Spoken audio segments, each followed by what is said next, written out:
हा व्हिडिओ खूपच महत्त्वाचा आहे, माहितीचा आहे, तेव्हा हा व्हिडिओ शेवटपर्यंत पहा, पूर्ण समजेपर्यंत परत परत पहा. आमच्या चॅनेलवर पोटाचे सर्व आजार म्हणजे आम्लपित्त, GERD, hiatus hernia, gastritis, H pylori, अतिढेकर, गॅसेस, बद्धकोष्ठता, अल्सरेटिव्ह कोलायटिस, पित्ताची डोकेदुखी व पोटाच्या आजारामध्ये अशक्तपणा आणि पोटाच्या आजारामधील मानसिक लक्षणे असे सर्व व्हिडिओ अतिशय माहितीपूर्ण आणि आपल्याला समजेल अशा सोप्या शब्दात उपलब्ध आहेत. गरजू पेशंटनी ते व्हिडिओ अवश्य पाहावेत. पोटाचे आजार आणि शास्त्रीय आरोग्यविषयक माहितीसाठी doctor Pramod Mahadik acidity clinic हा चॅनेल सबस्क्राईब करायला विसरू नका. पोटाचे आजार अनिश्चित निदान. मंडळी, ज्याप्रमाणे एखादा देश असतो आणि त्यामध्ये अनेक राज्य असतात, राज्यामध्ये अनेक जिल्हे असतात, जिल्ह्यामध्ये अनेक तालुके असतात आणि तालुक्यामध्ये अनेक गावे असतात, अगदी तशाच पद्धतीने आपल्या पोटाचे म्हणजे पचनसंस्थेचे आहे. पोट दिसताना फक्त शरीराचा मध्यभाग म्हणजे आपण पोट म्हणतो, परंतु खरं तर पोट सुरू होते तोंडापासून आणि पोट संपते संडासच्या जागेजवळ, ज्यामध्ये सर्वात आधी तोंड, त्याला जोडून अन्ननलिका, त्यापुढे जठराची पिशवी, जठराच्या पिशवीला जोडून वळणावळणाचे लहान आतडे, त्याला पुढे जोडून मोठे आतडे आणि सर्वात शेवटी मलाशय व संडासची जागा.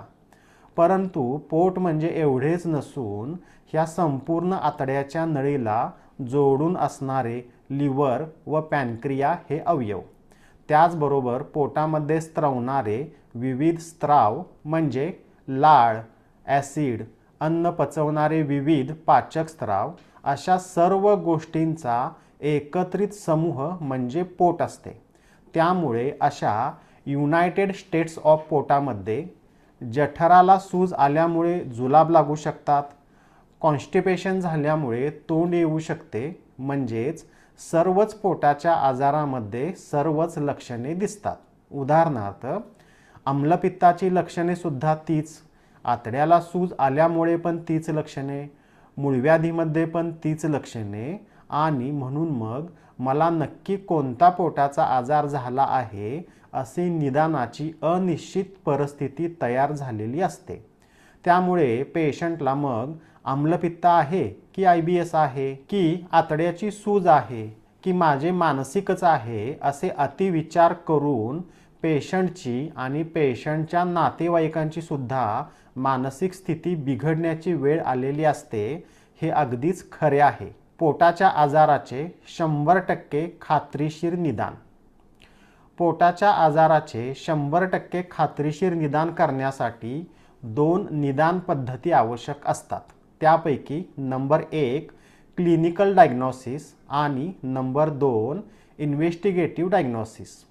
दोन्ही पद्धतीने एकत्रित डायग्नोसिस करूनच खात्रीशीर निदान होऊ शकते. क्लिनिकल डायग्नोसिस म्हणजे डॉक्टरांनी लक्षणे विचारून आणि स्वतःच्या हाताने पोट चेक करून अगदीच खात्रीशीर निदान होऊ शकत नाही. आणि तेवढेच महत्त्वाचे म्हणजे फक्त इन्व्हेस्टिगेटिव्ह डायग्नोसिस म्हणजे सोनोग्राफी, एंडोस्कोपी, रक्ताच्या तपासण्या करूनसुद्धा पोटाच्या आजाराचे निश्चित निदान होत नाही. म्हणून मी परत एकदा सांगेन, पोटाच्या आजाराचे 100% करेक्ट निदान करण्यासाठी डॉक्टरांनी स्वतः पेशंटला चेक करून लक्षणे विचारून निदान आणि पेशंटची सोनोग्राफी किंवा एंडोस्कोपी व रक्ताच्या तपासण्या या दोन्हींची एकत्रित सांगड घातली तरच करेक्ट निदान होऊ शकते. अन्यथा निदान अपूर्ण राहते, अनिश्चित राहते. पोटाच्या आजाराचे क्लिनिकल डायग्नोसिस कसे करतात? पोटाच्या आजाराचे निदान करताना नाण्याची पहिली बाजू म्हणजे क्लिनिकल डायग्नोसिस, म्हणजे निदान करताना उपचार करणारे डॉक्टर पेशंटला सर्व प्रश्न विचारतात. म्हणजे पेशंटला काय काय लक्षणे आहेत हे विचारले जाते. उदाहरणार्थ, मी माझे क्लिनिकल डायग्नोसिस करताना जवळपास 40 प्रश्न विचारतो. सांगायचे झाले तर तब्येत किंवा वजन कमी झाले आहे की वाढले आहे, डोकेदुखीचा त्रास आहे का, चक्कर येणे, छातीमध्ये धडधडणे, भीती वाटणे अशी लक्षणे आहेत का, भुकेची परिस्थिती काय आहे, भूक लागते किंवा लागत नाही, खावखाव जास्त होते का, छातीमध्ये जळजळ, मळमळ, उलट्या, ढेकर, उचकी असे त्रास आहेत का. त्याचबरोबर संडासची सर्व हिस्ट्री म्हणजे संडासला कठीणपणा आहे की चिकटपणा आहे, आवशेम पडते का, संडास मार्गे रक्त पडते का, पोटामध्ये गॅसेस होतात का, पोटदुखीच्या तक्रारी आहेत का, पोट कुठे दुखते, त्याचे दुखण्याचे स्वरूप काय आहे, अशक्तपणाच्या तक्रारी आहेत का, किंवा पेशंटच्या मानसिक स्वास्थ्याच्या आणि झोपेच्या तक्रारी, अशी सर्व लक्षणे अगदी बारकाव्याने विचारावी लागतात, समजून घ्यावी लागतात. आणि मग त्याचबरोबरीने पेशंटला चेक करून पोटाचा स्पर्श, वेदनेचे ठिकाण चेक करावे लागते. पेशंटच्या इतर आजाराची हिस्ट्री म्हणजे पेशंटला BP, शुगर किंवा इतर कोणता मोठा आजार आहे का, त्या आजाराची औषधे सुरू आहेत किंवा वेदनाशामक गोळ्या, इतर आजारांची हिस्ट्री म्हणजे पूर्वी कावीळ, मलेरिया, टायफॉइड, डेंग्यू झाला आहे का, इतर कोणते ऑपरेशन झाले आहे का.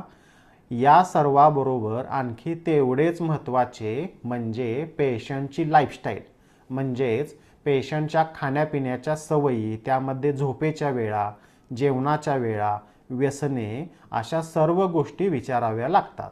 आणि मग सर्व लक्षणे, त्रास विचारून प्रत्यक्ष हाताने पोट चेक करून पेशंटची सर्व हिस्ट्री विचारात घेऊन जे डॉक्टरांच्या बुद्धीने निदान होते ते म्हणजे पेशंटचे क्लिनिकल डायग्नोसिस. माझ्या व्यक्तिगत अनुभवानुसार 90% वेळा केवळ क्लिनिकल डायग्नोसिस करून पोटाच्या आजाराचे निदान होते.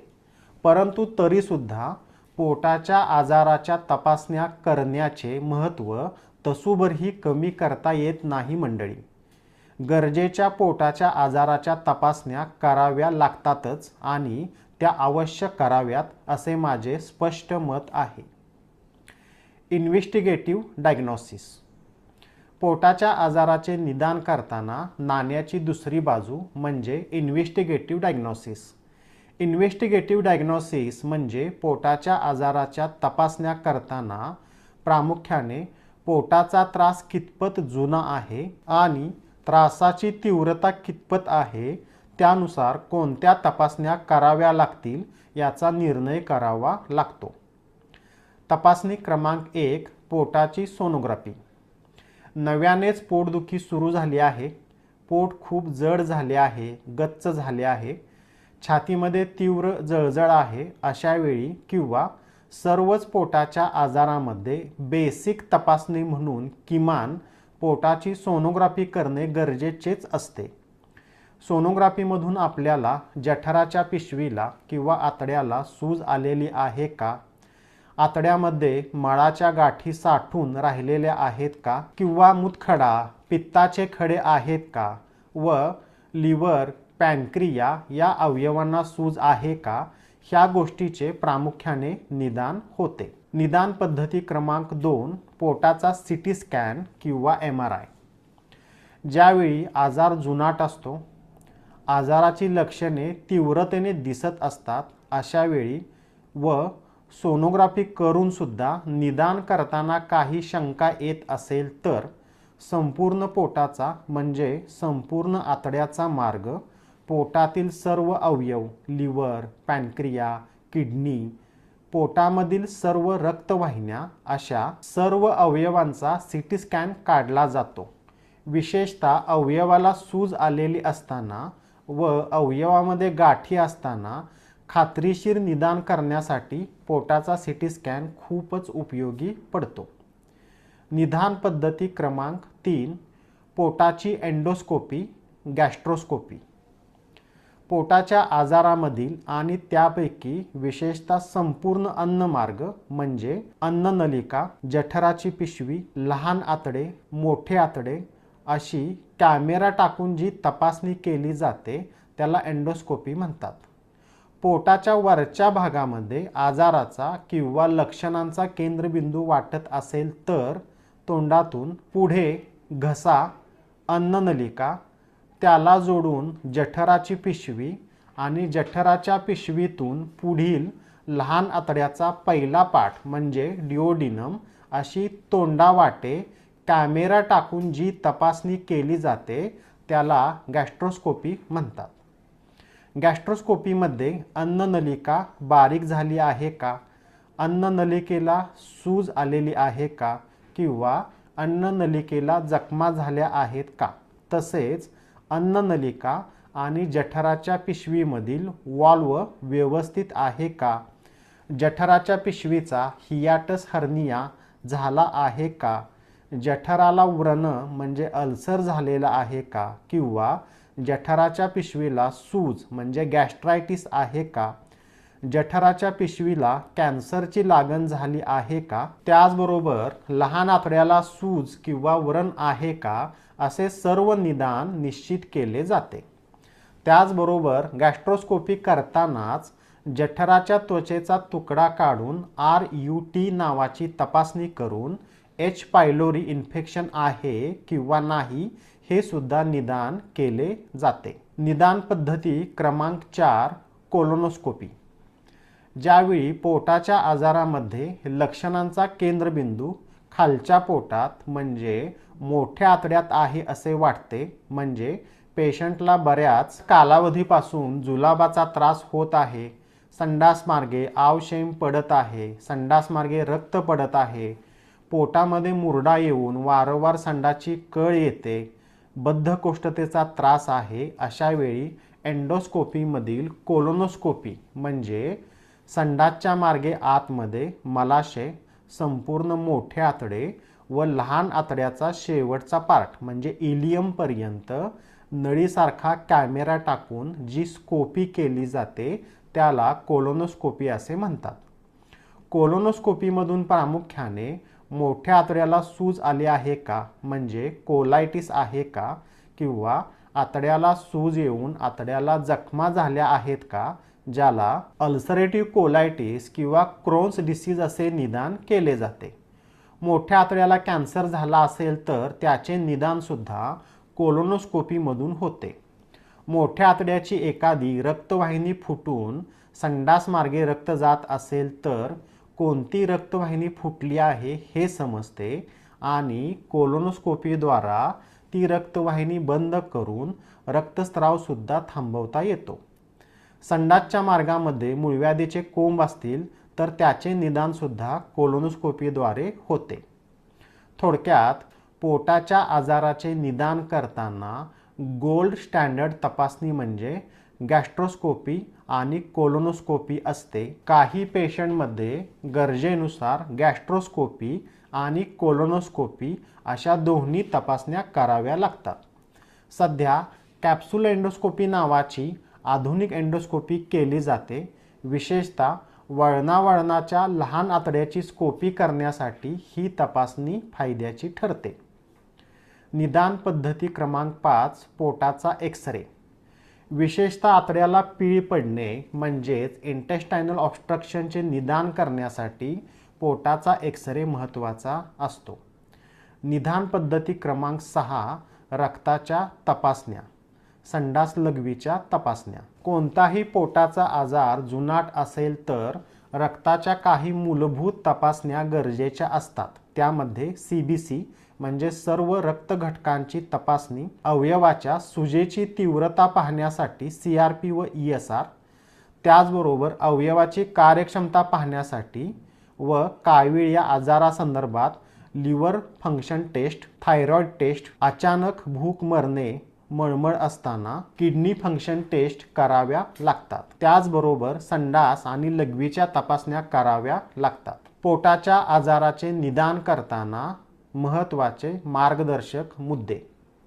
मुद्दा क्रमांक 1 परफेक्ट निदान तरच परफेक्ट उपचार. सर्वच पोटाच्या आजाराची लक्षणे बऱ्यापैकी एकसारखीच असतात, म्हणजेच जळजळ, मळमळ, गॅसेस, ढेकर, पोटदुखी, भुकेच्या तक्रारी, संडासच्या तक्रारी अशक्तपणाच्या तक्रारी. अशा वेळी परिपूर्ण म्हणजे कायम स्वरूपाने पोटाचा आजार बरा करायचा असेल तर पोटाच्या आजाराचे परफेक्ट निदान होणे कंपल्सरीच आहे. म्हणजेच पेशंटला आम्लपित्त आहे की गृहिणी रोग आहे की फक्त आतड्याला सूज आहे किंवा पांडुरोग आहे म्हणजे एनिमिया आहे असे निश्चित निदान करावे लागते. फक्त लक्षणावरून उपचार केले असता म्हणजेच सिम्प्टमॅटिक ट्रीटमेंट केली असता तेवढ्यापुरतेच तात्पुरते बरे वाटते. आजार कायमस्वरूपाने पूर्ण बरा होऊ शकत नाही. मार्गदर्शक मुद्दा क्रमांक 2. पोटाच्या आजाराची कारणे आणि पोटाच्या आजाराचे निदान. पोटाच्या आजारामध्ये निदान करताना आजाराची पॅथॉलॉजी म्हणजे आजाराची प्रक्रिया घडत असताना आजार होण्यासाठी कोणती कारणे आहेत हे शोधून काढणे ही निदानाची पहिली पायरी असते. म्हणजे पोटाचा आजार होण्यासाठी पेशंटच्या खाण्यापिण्यातील कोणती कारणे आहेत हे शोधावे लागते. उदाहरणार्थ पेशंट वारंवार शिळा भात खातोय, त्याचे जेवण मेसचे जेवण आहे, व्यसने आहेत का, पेशंट जागरण करतो का इत्यादी आजाराची मूलभूत कारणे शोधून ती सर्व कारणे दुरुस्त केली तरच पोटाचा आजार बरा होऊ शकतो हे अगदी फायनल समजावे. पेशंट दररोज हरभरा बेसनचे पदार्थ खातोय आणि पेशंटला कॉन्स्टिपेशनचे उपचार सुरू आहेत. अशा प्रसंगी हरभरा बेसनचे पदार्थ बंद करणे गरजेचेच असते, अन्यथा उपचाराला यश येणे कदापि अशक्य. मार्गदर्शक मुद्दा क्रमांक 3. आजाराच्या स्टेप्स शोधणे. पोटाच्या आजाराचे निदान करताना आधी काय घडले, नंतर काय घडले अशा क्रमाने आजाराची प्रक्रिया शोधणे महत्त्वाचे असते. उदाहरणार्थ अतिमानसिक ताणतणावामुळे पेशंटची भूक मंदावली, भूक मंदावल्यामुळे अन्नपचन व्यवस्थित झाले नाही, अन्नपचन न झाल्यामुळे आम्लपित्ताच्या तक्रारी सुरू झाल्या, आम्लपित्तामुळे पेशंटला वारंवार उलट्या व जुलाबाचा त्रास होऊ लागला आणि पेशंट जुलाब व उलट्या याच्या उपचारासाठी आला तर अशा प्रसंगी नुसते जुलाब आणि उलट्या थांबवण्याचे उपचार करून भागणार नाही, तर त्याचबरोबरीने पेशंटचे मानसिक स्वास्थ्यसुद्धा दुरुस्त करावे लागेल. पेशंटची भूक वाढवावी लागेल, आम्लपित्ताचे उपचार करावे लागतील व बरोबरीने जुलाब आणि उलट्यांचे उपचार करावे लागतील. तरच मग पेशंट मुळापासून कायमचा बरा होईल. थोडक्यात आजाराच्या प्रक्रियेचा क्रम किंवा स्टेप्स शोधणे ही सुद्धा निदानामध्ये खूप महत्त्वाची गरज असते. मार्गदर्शक मुद्दा क्रमांक 4. पोटाचे आजार आणि 10 तोंडाचा रावण. ज्यावेळी पोटाचा आजार जुना म्हणजे 10, 15, 20 वर्षांचा असतो अशा वेळी पेशंट नित्यरोगी असतो. म्हणजेच पेशंटला कोणता त्रास होत नाही असे नाही. पेशंटचे वजन कमी झालेले आहे, शारीरिकदृष्ट्या पेशंट खूप अशक्त आहे, पेशंट पोटदुखीने अगदी बेजार झाला आहे, संडासच्या तक्रारी रोजच्याच आहेत, झोपेच्या तक्रारी आणि या सर्वांच्या बरोबरीने पेशंटचे बिघडलेले मानसिक स्वास्थ्य आणि मग पोटाच्या आजाराच्या तज्ज्ञ डॉक्टरांच्याकडे उपचार सुरू. निदान करण्यासाठी तपासण्या केलेल्या असतात. आधी सोनोग्राफी, आतड्याला सूज आहे, फॅटी लिव्हर आहे, पुढे गॅस्ट्रोस्कोपीच्या रिपोर्टमध्ये GERD, हियाटस हर्निया, पॅनगॅस्ट्रायटिस आहे, H. पायलोरीसुद्धा पॉझिटिव्ह आहे, कोलोनोस्कोपीमध्ये कोलायटिस आहे, संडासच्या जागेमध्ये मूळव्याधीचे कोंब पण आहेत, रक्ताच्या तपासण्यामध्ये जरा कावीळ पण दिसते आहे. अशा वेळी पेशंटला प्रश्न पडतो, मला नक्की कोणता पोटाचा आजार झाला आहे. बऱ्याच पेशंटमध्ये ही खतरनाक परिस्थिती दिसते. अशा स्थितीमध्ये पेशंट पूर्णपणे गोंधळून गेलेला असतो, घाबरून गेलेला असतो, मानसिकदृष्ट्या खूप खचलेला असतो. अशा वेळी मला पोटाचा नेमका कोणता आजार झाला आहे, नेमके निदान काय आहे ह्या प्रश्नाचे उत्तर म्हणून एकच आजार सांगता येत नाही.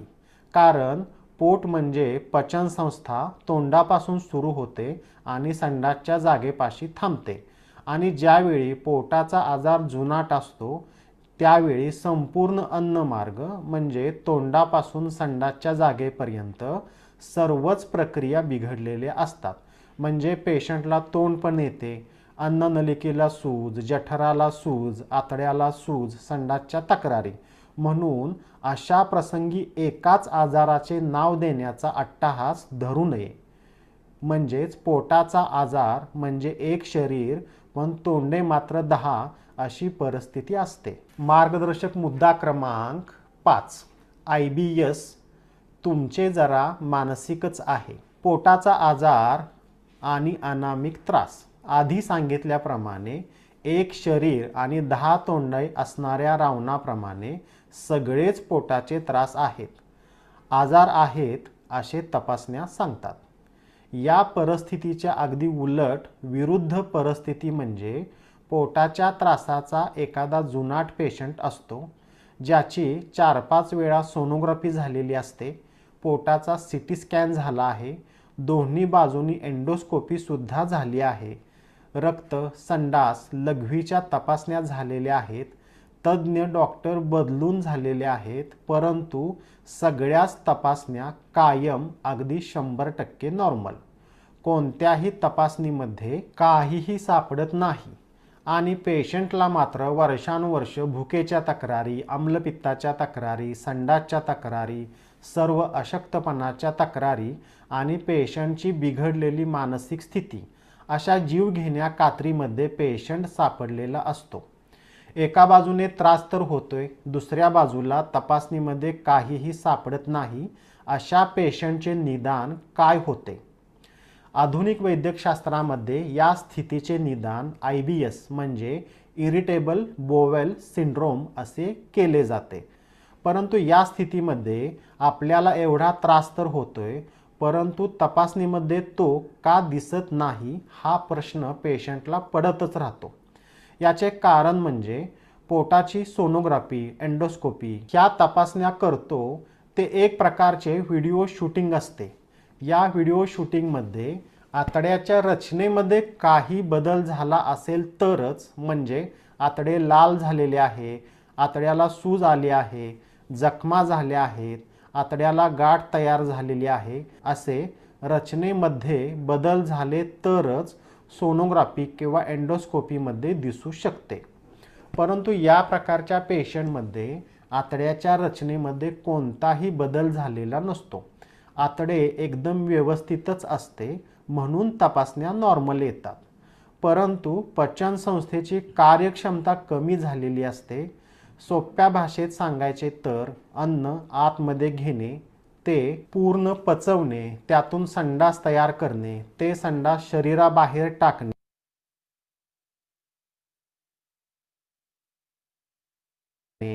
खाल्लेल्या अन्नातील शरीर पोषक घटक रक्तामध्ये शोषून घेणे ही सर्व आतड्याची कामे असतात व ते कोणतेही काम आतडे व्यवस्थित करत नाही, म्हणून मग सर्व पोटाचे त्रास होतात. परंतु तपासण्या नॉर्मल येतात. अशा परिस्थितीमध्ये आधी सांगितल्याप्रमाणे क्लिनिकल डायग्नोसिसमध्ये पचनसंस्थेचे कार्य मंदावले आहे असे योग्य निदान करावे लागते व निदानानुसार उपचार करावे लागतात. केवळ तपासण्या नॉर्मल आहेत म्हणून तुम्हाला काहीही झालेले नाही, तुमचे मानसिकच आहे असे सांगून पेशंटला वाऱ्यावर सोडणे ही अत्यंत चुकीची आणि दुर्दैवी गोष्ट ठरू शकते. महत्त्वाचा सार भाग. पोटाच्या त्रासाच्या जुनाट पेशंटमध्ये अनेक लक्षणांचा समूह असतोच, त्याचबरोबर अनेक आजारांचा समूह असतो.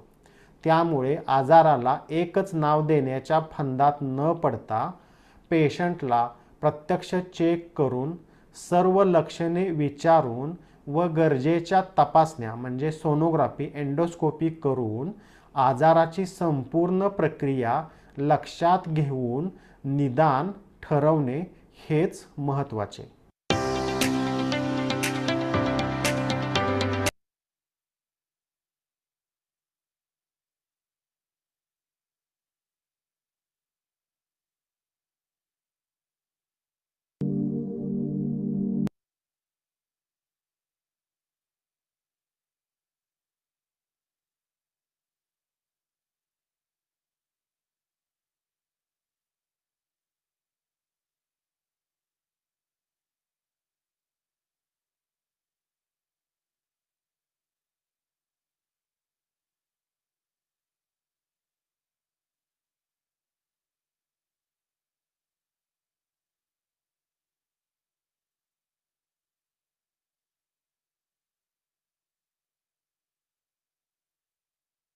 3 4 रोकें, 2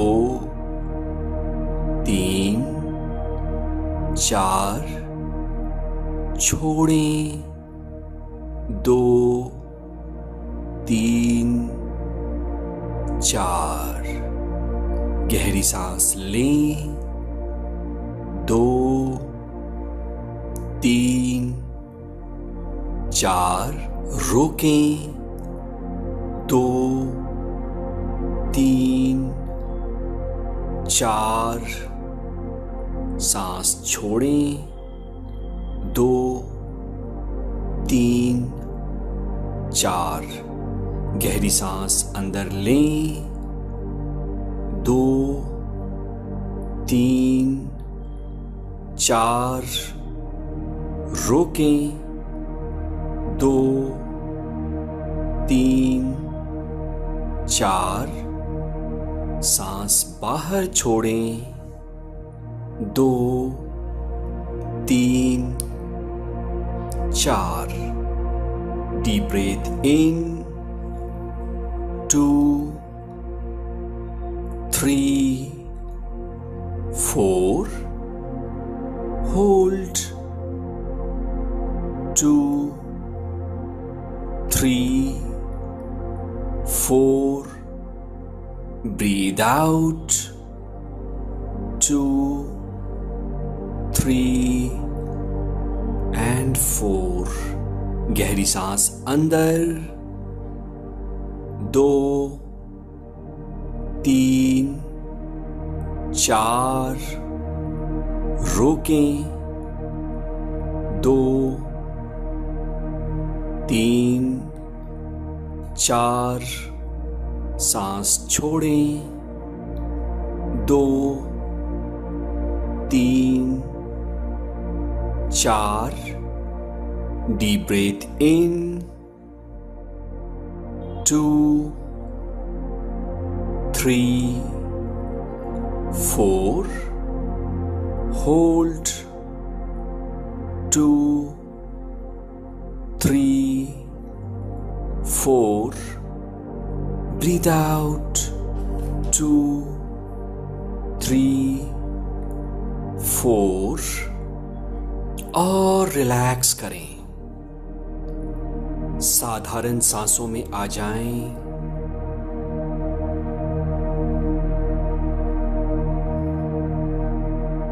और अपने अंदर बह रही प्राण ऊर्जा के प्रति अवेयर बन जाएं।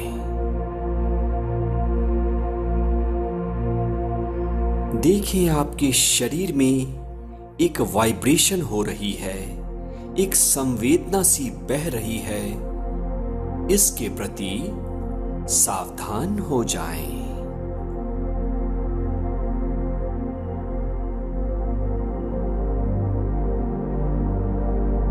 एक गहरी सांस अंदर इन, रोकें और धीरे से बाहर। पूरा शरीर शिथिल हो रहा है। Every cell of your body is becoming loose and relaxed.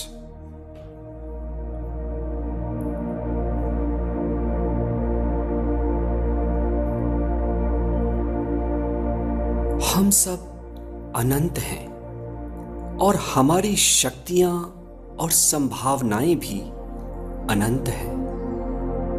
लेकिन जब जब हम अपनी सांसों का नियंत्रण खो देते हैं, हम इस बात को भी भूल जाते हैं। अपनी सांसों को नियंत्रित करना हमें ये ताकत वापस दिलाता है।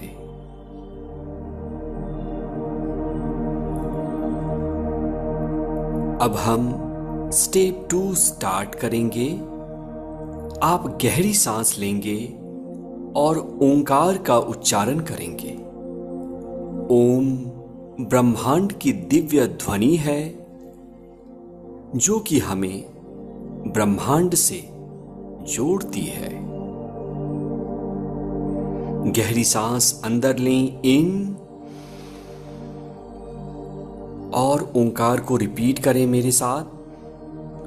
ओ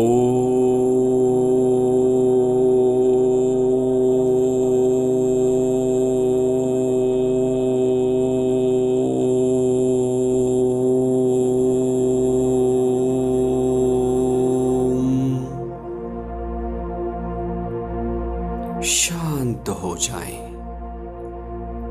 ओंकार की इस वाइब्रेशन को अपने पूरे शरीर में अनुभव करें।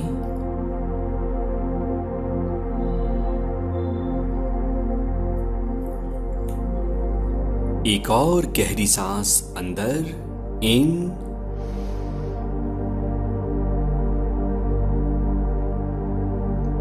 ओ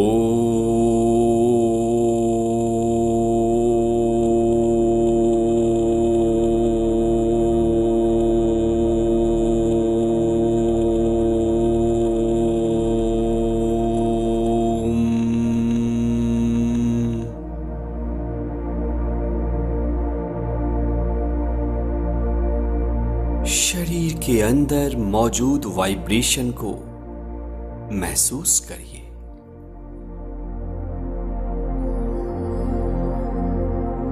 ओंकार ब्रह्मांड की ध्वनि है, यूनिवर्स का नाद है जो हमें हमारी अनंत शक्तियों से जोड़ता है।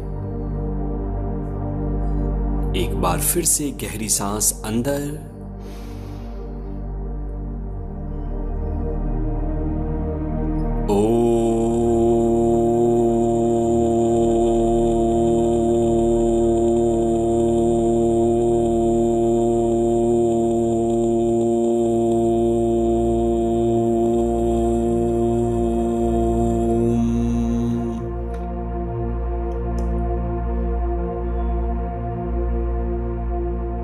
महसूस करें अपने शरीर को।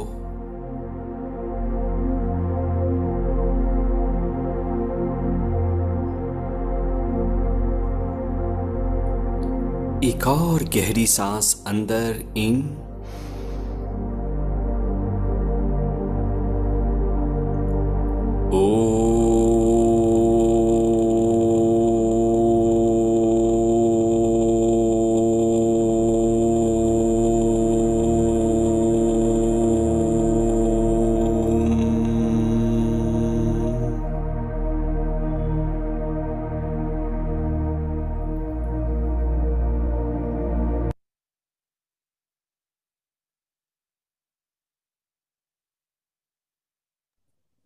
हाताचं घर्षण करा, चेहऱ्यावर नसलेल्या.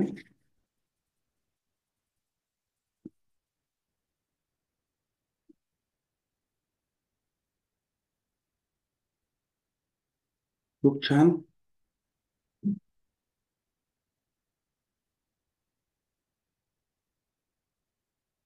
आजची पोटदुखी, पोटाविषयी माहिती आणि थोडंसं ध्यान किती छान वाटलं, किती प्रसन्न वाटते पहा सकाळी सकाळी ब्रह्ममुहूर्तावर. येस, सगळ्यांना आवडलं. Yes sir. Very good, very good, बहुत बढिया. नेमकं आपल्याला म्हणजे पोट दुखतं आपण असं म्हणतो ना, मग नेमकं पोट काय दुखतं, काय आजार असतात, काय तपासण्या केल्या पाहिजे, ही सगळी माहिती आपल्याला थोडी का होईना आपल्याला मिळाली. बरोबर आहे. हो सर. येस माया मॅम, तुम्हाला काय समजलं याच्यामधनं?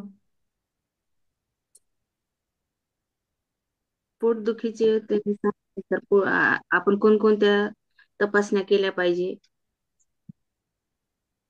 Yes yes yes yes. तुम्हाला काय वाटते विशाखा मॅम? आपल्याला सर भरपूर आजार पोटामध्ये असतात, मात्र आपण त्याचं निदान करतो, सोनोग्राफी काढतो, मग आपल्याला त्याच्यामध्ये काही निघत नाही, तिथंच थांबायचं नाही आपण. ते आपल्याला त्याचं काही झालं नाही म्हणून पुढच्या पण काही प्रक्रिया करायला पाहिजेत. कारण छोटे छोटे आजार आपल्याला असतात ते कळत नाही आपल्याला कधी कधी. त्याचं पण खूप सुंदर उदाहरण दिलं सर त्यांनी. कधी कधी मला काहीच निघालं नाही आपण म्हणतो रिपोर्ट मध्ये, पण काही ना काही असतं, त्याचं पण आपण निदान केलं पाहिजे sir. Yes yes. Vinayak sir, तुम्हाला काय वाटतंय? आजचं काय छान वाटतंय नेमकं? Good morning, sir. Good morning, all of you. Very good morning. खूप साऱ्या आपल्याला त्याच्या एंडोस्कोपी असतात. त्या स्कोपी जर केल्या तर आपल्याला जे पोटातले बारीक बारीक आजार आहेत, फुफ्फुसाचे असतील, याच्या आतड्याचे असतील, तर पोट म्हणजे नुसतं आपलं पोटाचा भाग नाही, तर तो आपल्या तोंडापासून जे आपल्या पूर्ण गुदद्वारापर्यंत हा भाग असतो. त्यामुळं ते अनेक आजार होऊ शकतात. तर त्याला वेगवेगळ्या स्कोपी आहेत. त्या जर आपण स्कोपी केल्या तर आपल्याला छोटे छोटे सुद्धा आजार भेटू शकतात. म्हणून आपण त्याला हायगय न करता आपण तपासण्या केल्या पाहिजे. आणि पोटाचं नेमकं कारण काय, नेमकं त्याच्या इश्यू काय हे शोधला तर आपले आजार पूर्ण बरे होऊ शकतात. खूप छान माहिती होती आज, बरोबर आहे. Yes yes. Sir. Sangeeta ma'am, तुम्ही ऐकली का माहिती? ऐकली सर. म्हणजे आपण पोट दुखतं नेमकं काय असतं? पोट दुखणं म्हणजे लक्षात आलं ना? आजाराचं निधन लागल्याशिवाय काहीच उपयोग नाही. तात्पुरतच कमी होऊन काही फायदा नाही सर. त्याच्यामुळं त्यांनी सांगितलं सगळ्या ह्याच्या टेस्ट करून आजाराचं मेन कारण समजू द्या. ऍक्च्युली तर सांगू का, माझं 12-12 तास, 14-14 तास माझं पोट दुखायचं. पण काही लक्षातच येत नव्हतं. खूप ठिकाणी दाखवलं मी. हैदराबादला दाखवलं, गॅस्ट्रॉलॉजीमध्ये दाखवलं, सगळीकडे दाखवलं. पोटदुखी माझी थांबलीच नाही. पण जेव्हापासून मी सुरुवात केलं सकाळी 5 पासून ते 7 पर्यंत, आणि माझ्या कोचने जे सांगितलं ते केलं, माझं आता पोट दुखतच नाही. सबसे बढ़िया क्या है, 5 से 7 बजे हमारे साथ आओ. अच्छा सा योगा, न्यूट्रिशन. प्राणायाम. यस. अच्छा सा न्यूट्रिशन लो, और कम्युनिटी के साथ पॉजिटिव थिंकिंग रखो. सब कुछ अच्छा होता है. यही हमें सबको बताना है. तो आज का संदेश क्या देना चाहते हैं विशाखा मैम आप? Good morning sir. आज का संदेश ये है कि सबने मेडिटेशन सुनना चाहिए। और जो अपनी पॉजिटिव थिंकिंग है वो कैसा है सर, मेडिटेशन अगर आप सुनते हो तो आपकी थिंकिंग दिन भर पॉजिटिव रहेगी। और आपके जो भी आपने गोल ठहराया है या आपने मन में जो भी सोचा है वो सच में होता है सर। ये है मेडिटेशन का सुबह सुनने का फायदा सर। तो सबने मेडिटेशन सुनना चाहिए। और हमारे हैप्पी क्लब में, आनंदी क्लब में, फिटनेस क्लब नांदेड़ यूट्यूब पे सुबह अगर नहीं मिला है तो आप दोपहर में भी सुन सकते हैं, तो वो सुनना चाहिए। और इसलिए हमारा यूट्यूब चैनल है आनंदी club Nanded, fitness club Nanded. और उसको सब्सक्राइब कीजिए, लाइक कीजिए, शेयर कीजिए और सब हर घर तक पहुंचाइए सर। Thank you. यस. आपको सबको अच्छा लगा है तो 2 हाथ आज बता सकते हैं सब लोग. यस.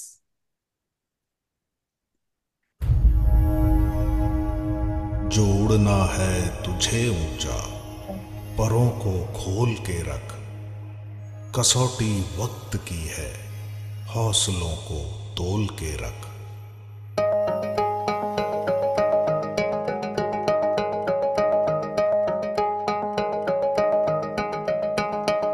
अभी आगाज है तेरा, बहुत कुछ सीखना है, कमर कसनी अभी बाकी है, मुट्ठी भींचना है. अभी आगाज है तेरा, बहुत कुछ सीखना है, कमर कसनी अभी बाकी है, मुट्ठी भींचना है. भले हालात हो कैसे भी बस ये सोच ले तू, यही है जिद यही है रार, बस अब जीतना है.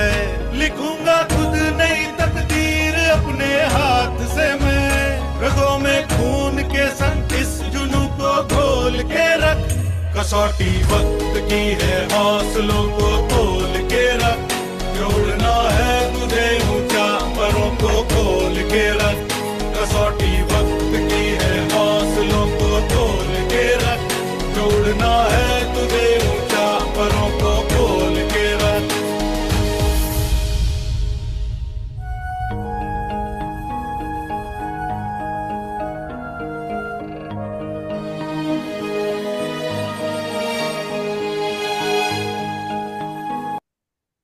यस. Happy morning. तो चलो यूट्यूब चैनल फिटनेस क्लब को हम सब्सक्राइब करेंगे, लाइक करेंगे, अच्छा लगा है तो लाइक करेंगे। और अगले पिछले सब वीडियो, सब मेडिटेशंस, सब आरोग्य विषय माहिती जो है ना हम देखेंगे और सबको लेकर आएंगे। तो चलो, happy morning. Yes. Happy morning sir.